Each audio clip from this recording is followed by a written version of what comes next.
Hello बच्चों, कैसे हो आप सभी। आई होप सब लोग अच्छे होंगे। तो आज की इस वीडियो में class 10th mathematics chapter trigonometry का एक्सरसाइज 8.1 का पहला क्वेश्चन यहाँ पे डिस्कस करने वाला हूँ। ठीक है, ये एनसीईआरटी का क्वेश्चन है, तो आप इसको ध्यान से देखिएगा क्योंकि ऐसे क्वेश्चन जो है वो आपके बोर्ड एग्जाम में फ्रिक्वेंटली पूछे जाते हैं।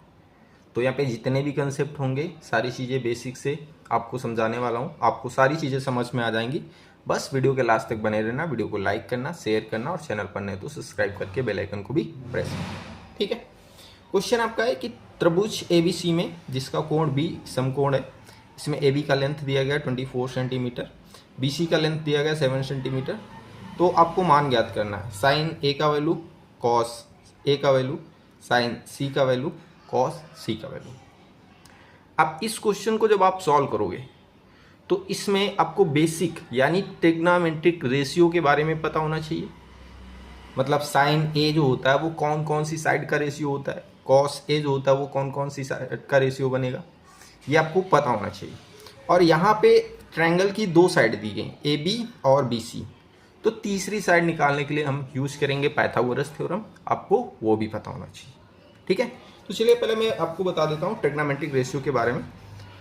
तो जैसा कि यहाँ पे हमने ट्रायंगल बना के रखा है पहले से, तो यहाँ पे हम डिस्कस करने वाले हैं पहले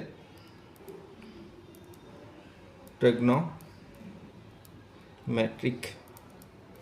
रेशियो। ठीक, त्रिकोणमिति अनुपात क्या होता है।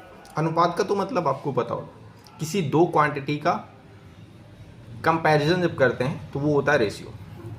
अब इसमें क्या रेशियो, कौन सी क्वांटिटी का कंपैरिजन करेंगे, तो इसमें हम कंपैरिजन करेंगे इस राइट एंगल ट्रायंगल की किन्हीं भी दो साइड का। ठीक है, ट्रिग्नोमेट्रिक रेशियो का मतलब क्या हो कि किसी भी राइट एंगल ट्रायंगल की किन्हीं दो साइडों का रेशियो। और दो साइड का जो रेशियो अब निकालेंगे, तीन साइड है तो टोटल 6 तरीके के रेशियो बनेंगे और इनको हम अलग अलग 6 नामों से जानेंगे। ठीक है, 6 नामों से जानेंगे। आपको पता होगा, आपने बेसिक ट्रिग्नोमेट्री आपने पढ़ा होगा 9th क्लास में या फिर 8th क्लास में, तो आपको पता होगा साइन होता है, कॉस होता है, टैन होता है, आपका सेक होता है, कोसेक होता है, कोट होता है। ये 6 टाइप के ट्रिग्नोमेट्रिक रेशियो होते हैं।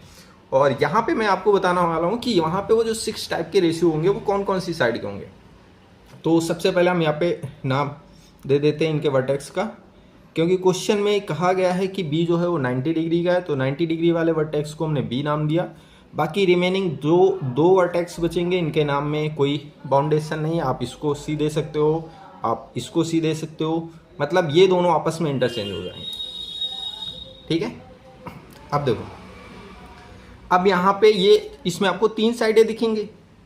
इन 3 साइडों को अलग अलग नाम से जानते हैं, जिसमें एक साइड को कहेंगे हाइपोटेनियस, इसको बोलते हैं कर्ण। दूसरी साइड होगी परपेंडिकुलर, इसको बोलते हैं लंब।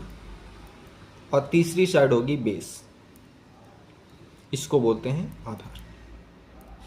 3 साइड ट्रायंगल की 3 नाम उसके। अब ये डिसाइड कैसे करें कि इनमें किस साइड को कौन सा नाम से जाने। तो सबसे पहले हाइपोटेनियस की बात करते हैं। हाइपोटेनियस क्या होता है? हाइपोटेनियस वो साइड होती है जो 90 डिग्री के अपोजिट होती है, या फिर किसी भी राइट एंगल ट्रायंगल में लार्जेस्ट साइड ऑफ ट्रायंगल। तो 90 डिग्री के सामने ये साइड और यही लॉन्गेस्ट साइड है, तो ये हमारी होगी हाइपोटेनियस। ये फिक्स होती है, ये हमारी साइड फिक्स होती है हमेशा। जो लॉन्गेस्ट साइड होगी वो हमेशा हाइपोटेनियस होगी। अब परपेंडिकुलर और बेस के बारे में बात करें तो परपेंडिकुलर और बेस हमेशा इंटरचेंज होता है, और चेंज किस तरीके से होता है वो डिसाइड करेगा कि हमने एंगल कौन सा लिया है, एक्यूट वाला कौन सा एंगल लिया। अगर हमने ए एंगल के रिस्पेक्ट में कैलकुलेट करेंगे तो इसके जो अपोजिट साइड बनेगी, इसके जो अपोजिट साइड वो हमेशा क्या होगी, वो हमेशा होगी लंब, वो हमेशा होगी परपेंडिकुलर। मतलब जिस एंगल के रिस्पेक्ट में हम कैलकुलेट कर रहे हैं रेशियो, जस्ट उसके अपोजिट जो वाली साइड होगी वो होगी परपेंडिकुलर यानी लंब। और जो रिमेनिंग साइड बचेगी या फिर एडजेसेंट साइड इसको कहते हैं, आपकी एनसीईआरटी में इसको दिया गया अपोजिट साइड ऑफ, और इसको दिया गया है एडजेसेंट साइड। ठीक है, तो जो रिमेनिंग साइड बनेगी वो आपकी बनेगी बेस, और यही कहलाएगी आधार। अब बहुत सारे बच्चों को कन्फ्यूज़न रहता है, कन्फ्यूज़न ये रहता है कि आप हमेशा इस वाली साइड को परपेंडिकुलर मान लेते हैं, मतलब जो खड़ी है उसी को परपेंडिकुलर हमेशा मानते हैं, चाहे एंगल ए लें चाहे एंगल सी लें, तो ऐसा गलत होगा। हमने चीज़ें क्लियर किया यहाँ पे कि अगर ए के रिस्पेक्ट में कैलकुलेट करेंगे तो अपोजिट साइड हमारी परपेंडिकुलर होगी, अगर सी के रिस्पेक्ट में कैलकुलेट करेंगे तो इसके अपोजिट साइड हमारी ए भी होगी, और ये हमारी बनेगी फिर परपेंडिकुलर, ये हमारा बन जाएगा बेस। हाइपोटेनियस हमेशा फिक्स रहता है लॉन्गेस्ट साइड ऑफ ट्रायंगल। ठीक है, क्लियर हुआ? अब यहाँ तक अगर चीज़ें क्लियर हैं तो जैसा कि हमने 6 नाम आपको बताएं, 6 नाम में आपका पहले कौन सा आएगा? साइन। और एंगल ए के रिस्पेक्ट में अगर हम इसको देख रहे हैं तो साइन ए लिखते हैं इसको, और ये जो होता है ये होता है आपका अपोजिट साइड ऑफ ट्रायंगल, जिसको हम परपेंडिकुलर कहते हैं, और अपान में हाइपोटेनियस, जिसको हम कर्ण कहते हैं। ठीक है, क्लियर हो गया? अब देखो, परपेंडिकुलर को हमेशा हम P लिखेंगे, बेस को B लिखेंगे, हाइपोटेनियस को H लिखेंगे। थोड़ा सा आसान हो जाएगा, मतलब टाइम कम लगेगा। अब यहाँ तक अगर चीज़ें क्लियर हैं तो दूसरा जो आपका रेशियो आता है उसको कहते हैं हम कॉस। कॉस ए के रिस्पेक्ट में कैलकुलेट करेंगे तो ये आपका हो जाएगा बेस अपान हाइपोटेनियस। तीसरा जो रेशियो बनता है इसको कहते हैं हम टेंजेंट, जिसको शॉर्ट फॉर्म में टेन कहते हैं, और इसका जो रेशियो बनेगा वो बनेगा आपका परपेंडिकुलर अपॉन बेस। ठीक है, क्या बनेगा? परपेंडिकुलर अपॉन बेस, मतलब लंब बटे आधार। इसको ऐसा लिख सकते हैं, थोड़ा सा हिंदी में भी लिख देते हैं, लंब बटे आधार। ये क्या होगा? ये होगा आधार बटे कर्ण। 3 रेशियो हो गए। अगले रेशियो की बात करें, अगला रेशियो हमारा है कोसेक। इसको कोसेकेंट बोलते हैं, फुल फॉर्म बस आप एनसीईआरटी वगैरह में देखोगे कोसेंट लिखा रहता है। यहाँ पे एंगल ए के रिस्पेक्ट में है, यहाँ पे एंगल ए के रिस्पेक्ट में अगर हम देख रहे हैं तो कोसेकेंट जो होता है वो होता है आपका हाइपोटेनियस अपॉन परपेंडिकुलर। इसको बोलते हैं, मतलब हिंदी में अगर बोलें तो इसको बोलेंगे कर्ण बटे लंब। सेम तरीके से फिर अगला रेशियो आएगा सेक, और ये होता है आपका हाइपोटेनियस अपॉन बेस, और अगला रेशियो हमारा है कॉट, और ये आपका बनेगा बेस अपॉन परपेंडिकुलर। मतलब ये हो जाएगा आपका कर्ण बटे आधार, और ये हो जाएगा आधार बटे लंब। तो ये 6 टाइप के आपके रेशियो बनेंगे, आपको हमेशा याद रखना है। तो ये पूरे ट्रिग्नोमेट्री में यूज होंगे। ये मान लो कि ट्रिग्नोमेट्री का बेस है, ये आपको याद रखना है। साइन क्या होता है, कॉस क्या होता है, टेन क्या होता है, सेक क्या होता है, कोसेक क्या होता है, कोट क्या होता है, और एंगल के हिसाब से हम साइड डिसाइड करेंगे तो किस हिसाब से हमारा परपेंडिकुलर साइड होगी, किस हिसाब से हमारा आधार साइड होगी। ये चीज़ें आपको क्लियर हो गई होंगी आई होप।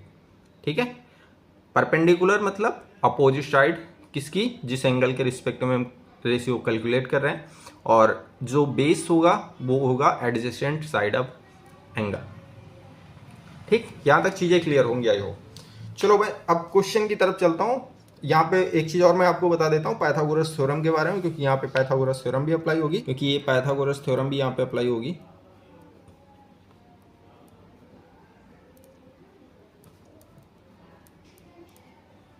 ठीक है, पाइथागोरस थ्योरम आपकी ये कहती है कि किसी भी समकोण त्रिभुज में, जैसे अगर ये हमने एक राइट ट्रायंगल बना लिया, तो किसी भी समकोण त्रिभुज में जो आपका कर्ण होगा, जो आपका हाइपोटेनियस होगा, उसका स्क्वायर अदर दो साइड के स्क्वायर के सम के बराबर होगा। ठीक है, क्या होता है, किसी भी समकोण त्रिभुज में हाइपोटेनियस यानी कर्ण का स्क्वायर अदर दो साइड मतलब परपेंडिकुलर एंड बेस का स्क्वायर के सम के बराबर होगा। इसमें परपेंडिकुलर आपकी एसी होगी, सॉरी हाइपोटेनियस आपकी एसी होगी और परपेंडिकुलर एक साइड होगी और दूसरी साइड बेस होगी। वो डिपेंड करेगा कि किस एंगल के रिस्पेक्ट में हम कैलकुलेट कर रहे हैं। तो यहाँ से पाइथागोरस थ्योरम का स्टेटमेंट जो होगा वो हो जाएगा आपका एसी का square equal to A B का स्क्वायर और प्लस बी सी का स्क्वायर। इसको ऐसे लिख सकते हैं, कर्ण का स्क्वायर बराबर लंब का स्क्वायर प्लस आधार का स्क्वायर। ठीक है, हाइपोटेनियस का स्क्वायर जो होगा वो परपेंडिकुलर के स्क्वायर और बेस के स्क्वायर के सम के बराबर होगा। ये होता है आपका पाइथागोरस थ्योरम। ठीक है, यहाँ तक चीज़ें आपको क्लियर हो गई होंगी। तो अब ये क्वेश्चन जो है आसानी से आप बना पाओगे। क्वेश्चन क्या है, क्वेश्चन आपको पहले से बता रखा है और अब इसको हम सॉल्व करेंगे। तो जैसे कि क्वेश्चन में कहा गया है कि ट्रायंगल एबीसी है, तो हमने यहाँ पे एक ट्रायंगल ड्रा किया है एबीसी और इसमें एक राइट ट्रायंगल है मतलब 90 डिग्री का एंगल है और इसमें ये है आपका बी वर्टेक्स। इसको हम ए मान लेते हैं, इसको मान लेते हैं सी।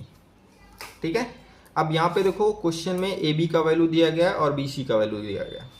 तो ए बी का वैल्यू कितना दिया गया है 24 सेंटीमीटर और बी सी का वैल्यू दिया गया 7 सेंटीमीटर। ठीक, जब आप क्वेश्चन को हल करोगे तो जो भी दिया गया है वो आप लिखो और उसके बाद यहाँ पे क्या करेंगे, ट्रायंगल ए बी सी में पाइथागोरस प्रमेय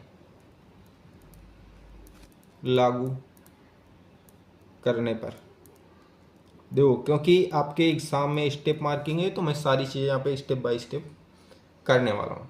थोड़ा सा हो सकता है वीडियो लेंदी बन जाए बट आपको सारी चीज़ें आसानी से समझ में आएंगी। क्या होता है पाइथागोरस थ्योरम, क्या होता है आपको बताया अभी। किसी भी ट्रायंगल में जो राइट ट्रायंगल हो उसका जो हाइपोटेनियस होता है स्क्वायर उसका अदर दो साइड का स्क्वायर के सम के बराबर होगा। तो यहाँ से दो साइड का अगर हमको वैल्यू पता है तो तीसरी साइड का आसानी से निकाल पाएंगे। तो AC का जो स्क्वायर होगा वो AB का स्क्वायर प्लस BC के स्क्वायर के बराबर होगा। और अगर यहाँ पे वैल्यू रख देते हैं तो यहाँ से आ जाएगा 24 का स्क्वायर प्लस 7 का स्क्वायर। अब इसको आप स्क्वायर करो, ऐड कर लेना, यहाँ से हमारा जो भी आएगा वो आएगा 625। ये हमारा AC का स्क्वायर होगा। तो यहाँ से AC का जो लेंथ आएगा वो आ जाएगा हमारा 25। AC का लेंथ हमने निकाल लिया। अब यहाँ पे हमें पहला जो क्वेश्चन पूछा गया है, यहाँ पे हमें निकालना है साइन ए के रिस्पेक्ट में हमें कैलकुलेट करना है साइन का रेशियो। और साइन मतलब होता है आपका परपेंडिकुलर, ध्यान से सुनिएगा, साइन का मतलब होता है परपेंडिकुलर अपॉन हाइपोटेनियस। लेकिन परपेंडिकुलर डिसाइड कैसे करेंगे, वो ए के रिस्पेक्ट में करेंगे। मतलब अगर ये ट्रायंगल है तो यहाँ पे ये वाला एंगल जो होगा वो ए होगा और इसके रिस्पेक्ट में हमारा ये BC वाला जो लेंथ होगा ये हमारा परपेंडिकुलर होगा। ठीक है, तो यहाँ पे अगर BC परपेंडिकुलर होगा तो साइन ए जो होगा वो हमारा हो जाएगा BC। और हाइपोटेनियस तो आपको पता है लॉन्गेस्ट साइड होगी मतलब 90 डिग्री के अपोजिट वाली, तो AC हो जाएगी।